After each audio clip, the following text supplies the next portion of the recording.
Kathmandu, written by Bikram Seth.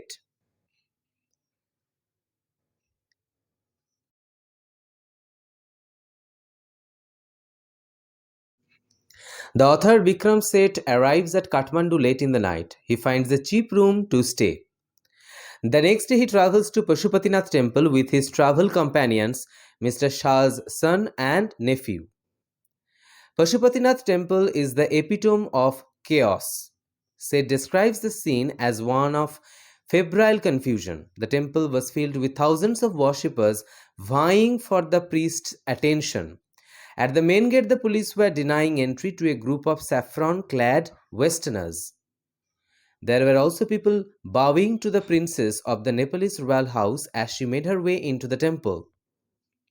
As Seth looked on, two monkeys started fighting with each other. A little way from the temple, a corpse was being cremated near the banks of the Bagmati river. There were washerwomen washing clothes by its banks and children bathing in the river. It is said that the Bagmati river is the resting place of the shrine of a goddess. The shrine protrudes halfway from its stone platform. People believe that when it emerges fully from the platform, the period of Kali Yuga will end. In contrast to the frenzied nature of the Pashupatinath temple, the Bodhnath stupa was a picture of calm and stillness. Its white dome was surrounded by the road, and there were small shops at its outer edge. There were no crowds at this stupa, which lent to its quiet character.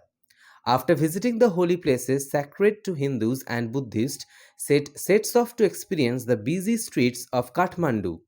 He describes the city as vivid, mercenary, and religious.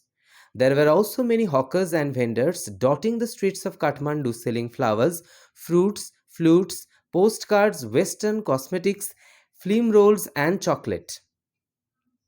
One could also find copper utensils and Nepalese antiques in any of these shops. Sounds of flame songs, a car horn, bicycle bells, cows mooing, and vendors shouting provided the background noise for the street sights. Seth buys himself a bar of marzipan, corn on the cob, comic books, and Reader's Digest. He drinks a Coca Cola and muses on how to return home. He feels homesick, so decides to book a flight ticket home.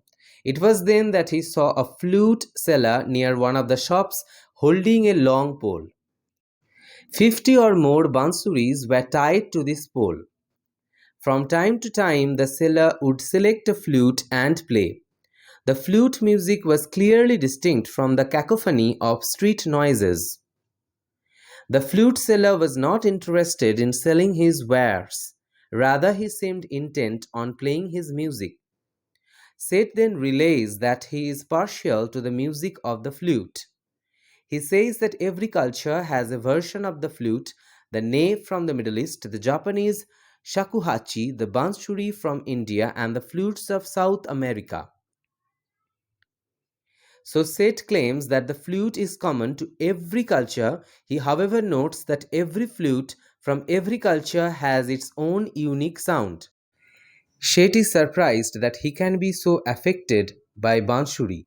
Earlier in his travels, he believed such details to be insignificant. Now, however, he finds meaning and significance in little details like a flute seller playing his music.